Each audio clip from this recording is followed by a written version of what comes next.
May of 1977 was just another month in the small town of Eugene, Oregon. It was graduation season. The air was filled with the promise of summer, and the streets echoed with laughter and youthful dreams. 20-year-old Colleen Stan was full of life. She had just graduated from high school, and the road stretched before her, ripe with possibilities. That month held the promise of adventures yet to be had, of friendships to deepen, and of a future waiting to be written.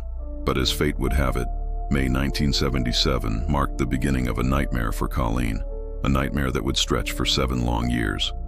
It started like any other day. Colleen, along with her classmate Gail, planned to hitchhike to Salem, a nearby town where Gail lived. Their destination was a friend's birthday party, a chance to unwind and celebrate. They stood on the side of the highway with their thumbs out, ready to catch a ride. Back then, hitchhiking was common. People picked each other up all the time, and when a car stopped, offering them a ride, they saw nothing unusual. A husband, wife, and their young child sat inside. As they climbed into the car, everything seemed normal. Little did they know that this chance encounter would change their lives forever. As the miles rolled by, something shifted. Initially, the atmosphere had been casual. The couple and Colleen chatted easily, sharing jokes and making plans for the evening. But now an unsettling silence had fallen.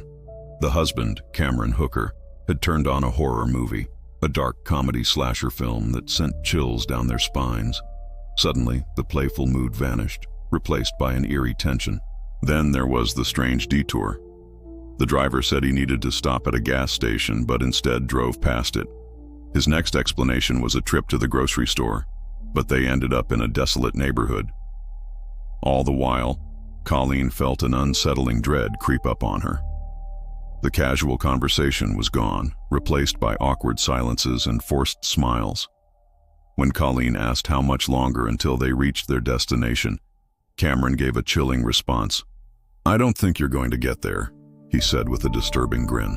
Before she knew it, Gail was pushed out of the car, leaving Colleen alone with her captor and his family. In that moment, reality hit. She was in grave danger. As Cameron continued driving, he turned to Colleen, his face grim. "Now we're going to play a little game," he said, his voice devoid of emotion. This wasn't a game. This was a nightmare.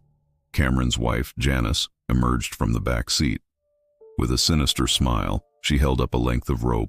They tied her hands and gagged her, plunging her into a terrifying darkness. This was just the beginning. The couple brought Colleen to their house in Red Bluff, California. There they chained her in a spare bedroom, effectively turning the place into her prison.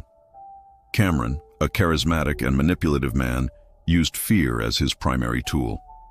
He claimed to be part of a secret organization called The Company, which kept watch over him. According to him, if Colleen tried to escape or expose them, the company would retaliate, hurting her or even her family. He said her parents were already in the program, and anything she did would endanger them.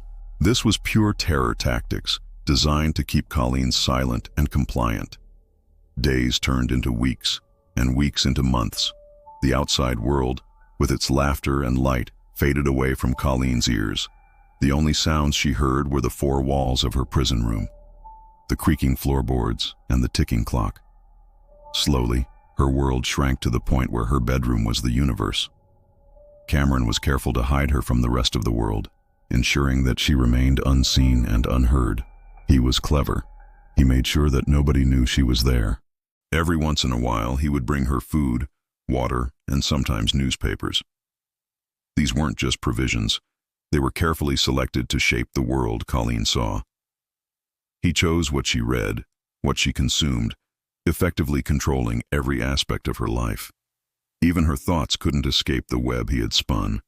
He made sure she understood that the world outside was dangerous, that escaping was futile, and that talking would cost her dearly. The walls of her prison became her only company, her only confidants. To pass the time, she wrote letters to her family, pouring out her love, her fear, and her longing to return. But these letters were never sent. Cameron took them, crumpling them up and throwing them away. He didn't want her family to know. To them, those letters became her solace, a way to hold on to her sanity in a world that had turned upside down. She wrote and wrote, pouring her heart out in hopes that one day they would see the light of day. But those days were far off. Amazingly, despite the torment she faced, Colleen never gave up hope. She clung to the belief that one day she would be freed, that one day the sun would shine through the cracks in her prison walls. That day, however, was still a long way off. Incredibly, during this harrowing experience, Colleen Stan managed to escape twice, but both times she was recaptured. The first escape attempt happened just 2 years into her captivity. Overwhelmed by a sudden surge of courage, she broke free when Cameron momentarily left the house. She dashed out the front door, freedom beckoning in the distance. But her joy was short-lived. Cameron returned, pulling her back into her prison. The second escape attempt came a year later. Taking advantage of a distraction created by a police search in the neighborhood, Colleen broke free again. But this time, she was recaptured by Cameron and Janice working together. Both attempts ended in failure, leaving Colleen disillusioned and disheartened. The dream of freedom, once so vivid, seemed to fade with each passing day. Despite the setbacks, she never lost hope. Hope became her lifeline, pulling her through the darkest nights, reminding her that the sun would rise again. She clung to the belief that one day she would be free, that one day her story would reach the world. What made matters worse was that Colleen wasn't just fighting for her own freedom. Part of her ordeal involved her enduring physical and emotional abuse at the hands of her captors. Yet even in this dire situation, she displayed remarkable strength and resilience. She refused to let her abusers break her spirit. Instead, she devised ways to protect herself, both physically and emotionally. How she managed to maintain her dignity and sense of self in such a degrading environment is a testament to her inner strength. After her second escape, Cameron and Janice decided to take a vacation.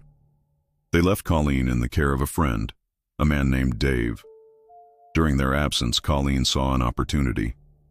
She managed to get in touch with Dave's son, Troy, who helped her escape. Finally, she was free. However, her joy was short-lived. Her captors returned unexpectedly and dragged her back to their home. They chained her up, threatening her with harm if she tried to escape again. They wanted her to know that she was trapped. Meanwhile, the outside world was oblivious to Colleen's plight. Years had passed since she had been missing, and the case had gone cold. People moved on, theories abounded, but the truth remained hidden. It was as if Colleen had vanished into thin air. However, the unexpected happened. Jan finally reached a breaking point. Unable to bear the weight of the secret anymore, she confessed to a pastor. Soon, Colleen was taken to a hospital, weak and frail after years of captivity. The news of her rescue spread like wildfire, shocking the nation. For the first time in 7 years, Colleen could walk freely under the open sky. She was reunited with her family, although they were hesitant to believe it was really her. The shock of seeing her after all those years was overwhelming. Cameron Hooker was apprehended and later sentenced to 272 years in prison. Janice, on the other hand, received immunity in exchange for testifying against her husband. Justice had prevailed, but for Colleen, the battle was far from over. Reintegrating into society was a daunting task. She had to piece together her life, trying to reclaim the years that were stolen from her. She married and had children, eventually becoming a grandmother. Life went on, but the trauma of her captivity lingered.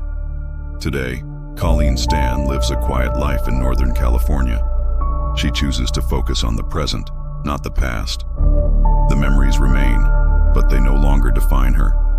Now in her early 60s, she looks back on a life that could have been very different. She reflects on the strength that carried her through 7 years of captivity and the resilience that helped her rebuild her life. Her story serves as a reminder that even in the darkest of times, hope can endure. It's a testament to the indomitable spirit of a woman who not only survived, but thrived in the face of unimaginable adversity.